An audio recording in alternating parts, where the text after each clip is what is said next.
Hello, and welcome back to the Validity Podcast. I'm your host, Valentina Rodriguez, and this is season 2, episode 6, and this is part 2 of our muscle damage little mini series. So last episode, which I just recorded, meaning I have no personal updates, literally all the same. I just had my pre-workout meal of egg whites, rice, banana, salt, almond butter, which you'll see in my full day of eating on my YouTube that's coming soon. But basically, I just had my pre-workout meal between part 1 and part 2. So that's the only update that I have, is that I am fed and I'm going to yeet myself to the gym as soon as I finish recording this. But in part 1 of our muscle damage series, we talked about basically, is muscle damage necessary to see growth? Is soreness a good indicator of muscle damage? No. So therefore, soreness is also not a good indicator of growth. And we also talked about what is muscle damage at the cellular level, like what's happening within the filaments, within the proteins that support the structural integrity of your sarcomeres, of your muscle fibers, between the cell membrane. Like we talked about what exactly is happening at the molecular level when we talk about muscle damage and why that's kind of detrimental. And now we're going to talk about kind of a step back, big picture at muscle damage, its detrimental effects, and then a protective mechanism against the muscle damage that we discussed. So we're going to get straight into the science. So factors that contribute to exercise-induced muscle damage. So when we talk about exercise-induced muscle damage, we're talking about DOMS, delayed onset muscle soreness. We're talking about decreased force, decreased range of motion, increased swelling, and an increased amount of muscle cytosolic proteins in your blood. Last episode, we talked about how one of those is creatine kinase. And if you ever get your blood work back and you're like, oh my God, am I eating too much protein because my creatine kinase is elevated? Or like, oh my God, do I have kidney damage? Is this a factor to kidney damage? No. Okay. It just means you trained the day before, because that is literally a consequence of training, is the efflux of creatine kinase into your serum. Okay. But of these kind of outcomes of exercise-induced muscle damage, decreased force, not soreness, not swelling, not inflammation, decreased force is the most reliable marker of exercise-induced muscle damage. It is the most highly correlated with myofibrillar damage, okay? And I've talked about, and we talked about last episode, is soreness a good marker of muscle damage? Well, I guess last episode really talked about, does soreness, is it like indicative of growth? And here we're talking about it, is it a good marker for damage? And Nosaka, which is a really prolific researcher in the muscle damage space, we're going to look at a ton of his studies. In 2002, he looked at the association between muscle damage markers and soreness, so biomarkers, so CK in the blood, things like that. And he found that there were no differences between different soreness levels and differences in force decrements. We talked about how decreased force is the most reliable marker of muscle damage. There were no differences. There was no correlation between your soreness and the amount that your force production actually decreased. So soreness was not indicative of correlated with your actual performance outcome of force production. Additionally, soreness was not correlated with any muscle damage biomarkers. Therefore, DOMS alone, soreness alone, is not a good solo marker of exercise-induced muscle damage. And what they did, these researchers that I said are like kind of specialized in the muscle damage space, they did a study in 2008 where they did light eccentric exercise followed by like more heavy eccentric exercise. And they found, well, I'll tell you what they found at the end, because this is kind of the big thing we're going to talk about this episode. I'm not going to reveal my hand too soon. Okay, so they had 2 groups. One was the 10 to 40 group and the other one was the 40 group. So the 10 to 40 group did 6 sets of 5 eccentric contractions of the elbow flexor at an angle of 90 degrees. So just the lowering, okay? And they did 6 sets of 5 at 10% of their maximal voluntary contraction. So very, very, very light, okay? 2 days later, they did it heavier at 40% of their maximal voluntary contraction, so heavier. So the 10 to 40 group did very, very light eccentric contractions. 2 days later, they did the heavier 40% eccentric contractions.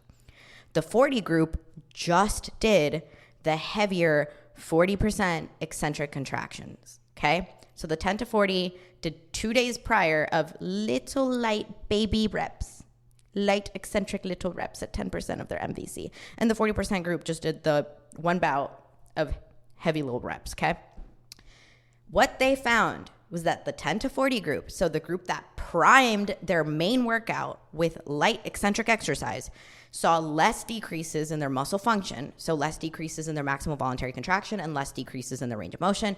And they saw a smaller increase in their DOMS, in their soreness. And there was no difference in creatine kinase activity between the two groups. So the mechanism is not understood, but an initial exercise stimulus of light eccentric contractions, having an initial pre-bout of light eccentric exercise may be protective of future damage at the second bout, either at the cellular or at the neural level. And this is what we call the repeated bout effect. And the entire episode is going to be about this phenomenon, about the repeated bout effect, about different ways why this might be the case, because this is something that we see. It's a phenomenon that's exhibited that we don't fully know why or how it's happening. So it could be because we see decreased mechanical stress or decreased proteolytic activity, meaning a decreased activity of those proteases, those enzymes that degrade proteins that we talked about last episode. We see those are decreased in the second bout, and there's a couple of potential candidates for what might be contributing to this repeated bout effect. Those candidates, which we will get into detail, are heat shock proteins, increased cytosolic proteins, or increased extracellular matrix strength. So one thing that I want to get out of the way about this repeated bout effect is the researchers in the space, Nosaka et al., that research group, same research group, looked at how long does the repeated bout effect last, because we see it. But, you know, in the study I just described, it was light eccentric, and then 2 days later, they did the second bout. How long can you take between your first bout and your second bout?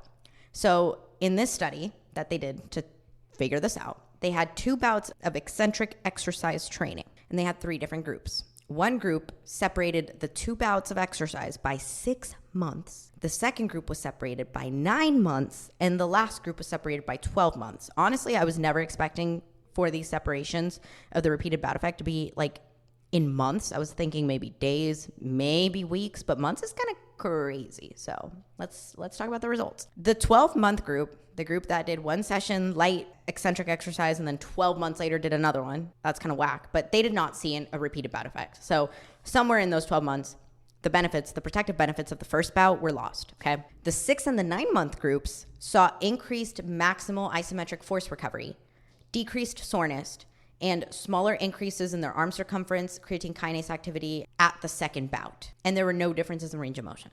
So what this tells us is that the repeated bout effect lasts at least 6 months, because we saw those benefits in the 6-month group, but we didn't in the 12 months. So it is lost somewhere between 9 and 12 months. We saw it at the 6 month, we saw it at the 9 months, we did not see it at the 12 months. So the repeated bout effect, that protective effect of doing 1 bout prior to your second, is lost somewhere between 9 and 12 months. So let's talk about the potential candidates for why we're seeing this phenomenon in the first place.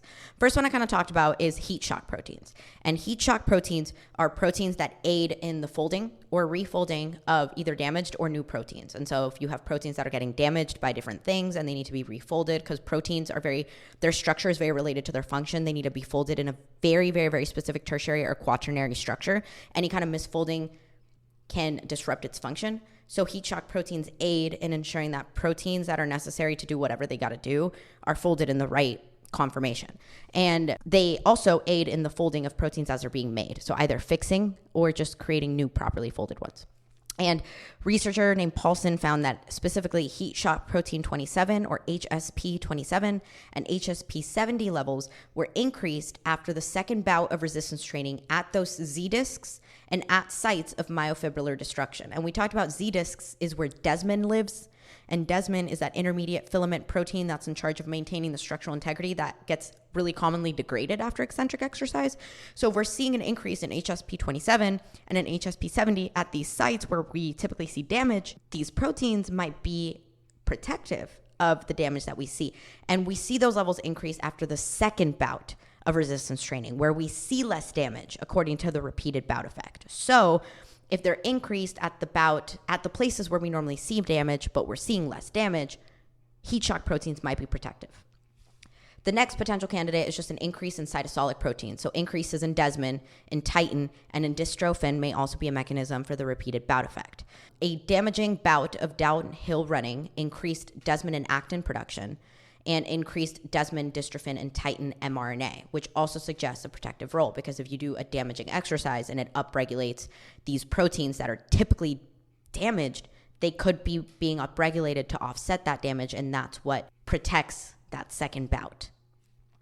The last candidate is extracellular matrix strengthening. So again, we talk a lot about what holds like your filaments in place and the integrity and the structure of and the architecture of your sarcomere. But what we don't think about is that your cells, they're not just floating around, like outside the cell. They're not just floating around. They also need to be grouped and held in place, and they need to be secured in some kind of fashion. And what kind of is in charge of not letting cells just float around? Like, I don't want my skeletal muscle cell floating around where it shouldn't be. It should be where it should be in my muscle. You know what I mean? That's a really simplistic way, I hope you guys know, of explaining that. But what kind of secures all your cells in the right conformation and orientation and creates the right structure is your extracellular matrix. And there's a bunch of proteins, lattices formed, adhesive proteins that hold everything in place. And researchers, McKay et al., they used intermittent electrical stimulation of your gastrocnemius of your calf to induce muscle damage. And they found that 30 days after the first bout of this electrical stimulation that induced damage, there was an increase in satellite cells, which are cells that surround your muscle cells, can donate their nuclei, in extracellular matrix lamin beta 1, which is an extracellular matrix protein, and in collagen type 1 and type 2. And these increases were 6 to 9-fold what they were before that first bout. So 30 days after the damage, you get this upregulation in these proteins that are critical to the extracellular matrix and may be indicative of your extracellular matrix being strengthened as a response to the first damaging bout. And that's why we see a repeated bout effect. That's why we see that the second bout induces less damage than the first bout. That's why the first bout might help protect against damage of the second bout of training. So these researchers concluded that after muscle damage, breakdown in connective tissue followed by an anabolic response that increases your connective tissue strength in your muscle and increases your extracellular matrix proteins and integrity might be protective for the second bout. So those are 3 potential kind of molecular candidates for why we see this repeated bout effect. There's 2 more theories that we talk about when explaining this. There's the neural theory, which are more kind of broad overview, step back. It's not so much what's a specific protein or player. It's kind of like philosophical, kind of, not really, but just way more overview. So there's a neural theory and there's a connective tissue theory. And these are kind of maybe the why, okay? And there's a specific neural control of eccentric contractions that's implicated in muscle damage and in the repeated bout effect. And we've talked about how for a given force production, we see less motor units being recruited for eccentric contractions versus concentric contractions. So when you're lowering the weight, we see that EMG, which is a measure of muscle fiber activation, so how many fibers are being recruited and therefore activated in a given movement, EMG activation is about 50% for eccentric contractions than it is for concentric contractions. So you recruit about half as many motor units when you're lowering the weight than when you're lifting the weight, when you're doing the concentric contraction, when you're shortening your sarcomeres, when you're shortening your muscle fibers.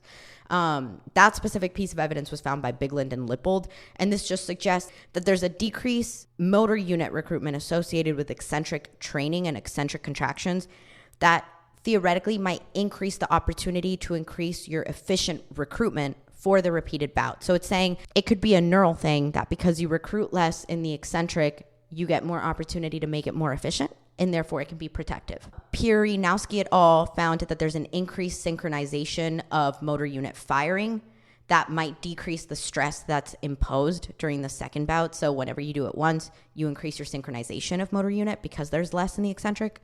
Hordobagi et al. Found that there were some neural adaptations that occurred after 6 weeks that were different for eccentric training than for concentric training. So eccentric training, they did training for 6 weeks, and after the 6 weeks, there was a 42% increase in strength and an 89% increase in your EMG change over time versus concentric contractions.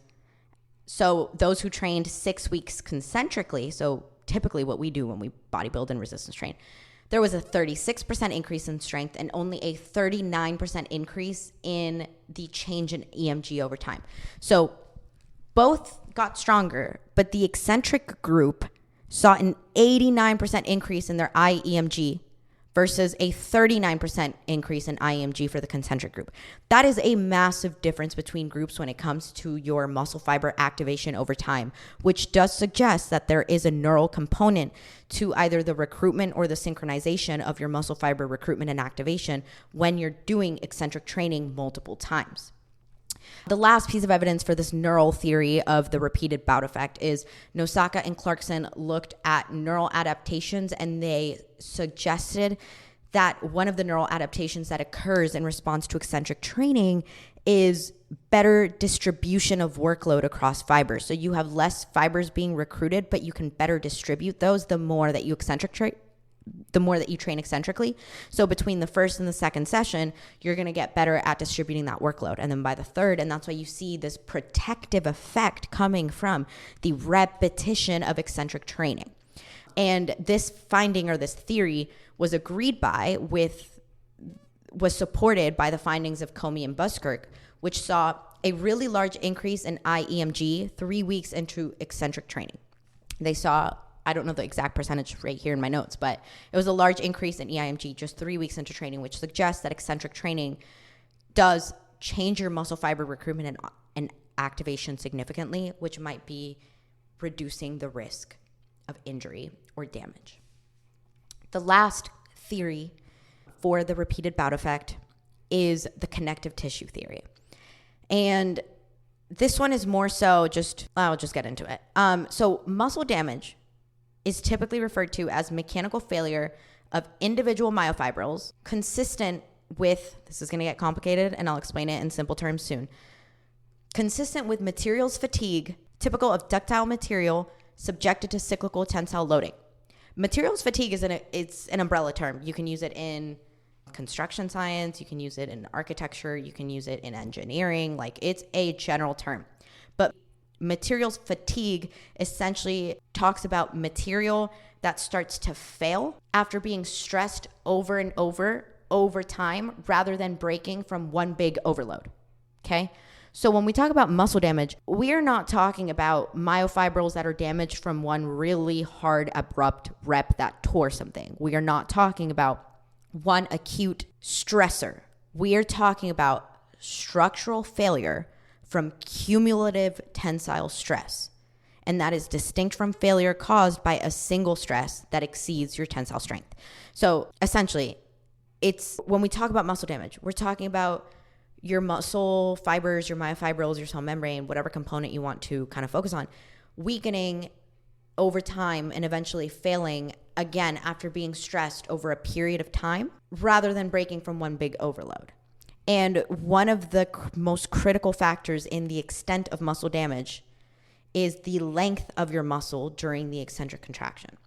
So Lieber and Frieden induced damage to a rabbit tibia, and they found that the damage was a function of length and stretch during the eccentric stimulus and not a result of the magnitude of contractile stimulus. So they did both really high magnitude, hard, high force contractions, eccentric contractions, and they also did contractions of different forces at different lengths of the muscle. And they found that it's not how much force you were putting on that muscle that most correlated with the extent of damage. It was how long was the muscle lengthened in that eccentric state. So one thing about sarcomere elongation during eccentric contractions is that it's non-uniform.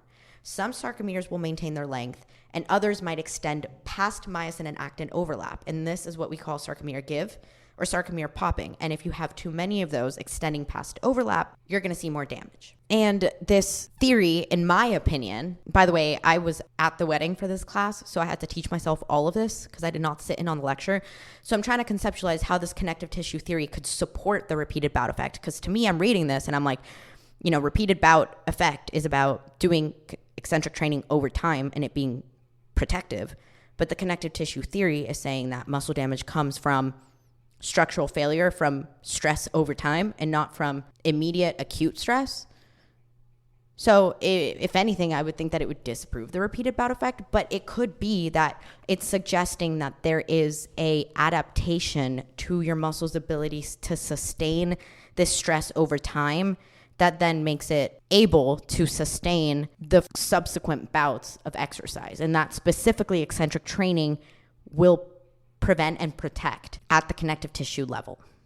So that is what we talked about when it comes to the repeated bout effect. And so now I'm going to step back a little bit before I end the episode and just say, okay, what is the point of all this? It's, if you guys recall, if you listened, which if you didn't, you should, the episode on injury prevention and how every study, aside from it being done on like fucking soccer players in Europe, every study was basically saying that eccentric exercises, even just a silly little like Nordic hamstring curl protocol a couple times a week, was found to be protective against like whole muscle injuries, okay? Against whole muscle, like legitimate injuries that would put you out of your sport, put you out of training, out of that. That's like when we talk about injury, it's like the whole muscle stopped functioning. When we talked about muscle damage, we're talking about like things happening at the muscle cell level and not necessarily disrupting the total function of your muscle, just maybe temporary decreases in force production, etc. But they're related, because if you have too much muscle damage, your muscles structural integrity is weakened and it's more susceptible to whole muscle injury. And if you remember the injury prevention episode, we talked about how eccentric exercise, like I said, even silly little couple sets of Nordic hamstring curls, body weight, 1 to 2 times a week, was protective and reduced the risk of hamstring injuries, okay, in these soccer players. There were multiple studies pointing at the fact that eccentric, especially done in the lengthened portion, whatever, was protective and decreased your risk of injury.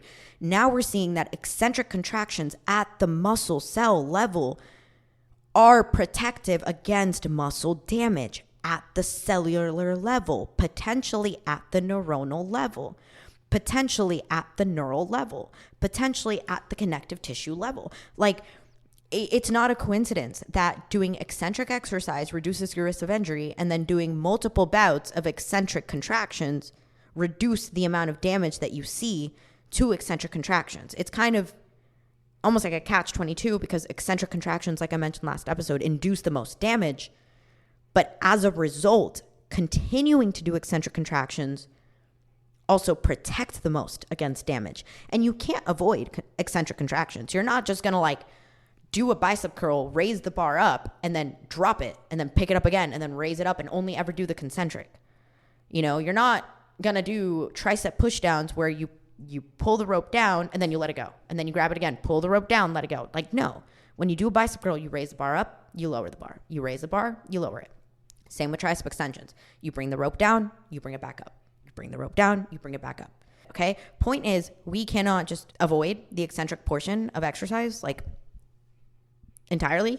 So we're always susceptible to damage because eccentric contractions cause the most damage. And if we can be intentional about doing eccentric exercise, it doesn't have to be crazy. It could be light, like the study where they did 10% of their maximal voluntary contraction. Silly little light, little reps.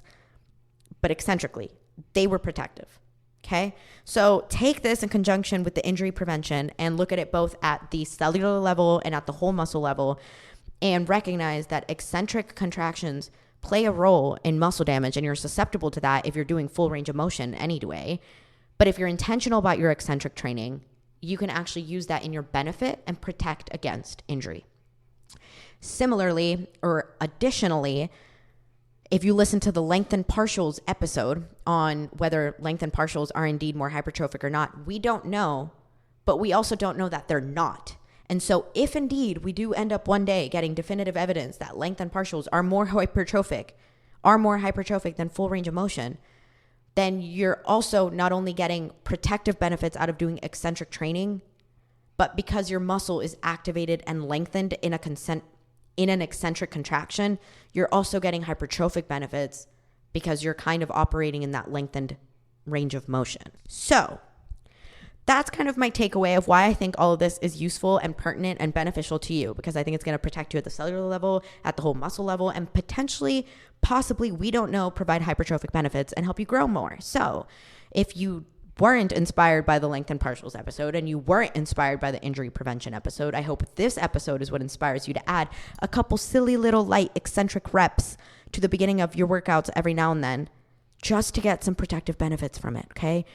Because we can see the reduced damage And remember, reduced damage does not mean reduced hypertrophy outcomes. It does not mean reduced growth. In fact, from the part 1 episode, we know that if we reduce damage, then the muscle protein synthesis upregulation can contribute more to hypertrophy than to damage repair, and therefore we might actually see more hypertrophy. So actually less damage might be more hypertrophic. So less soreness, less DOMs, less swelling, less damage in general might be better for hypertrophy.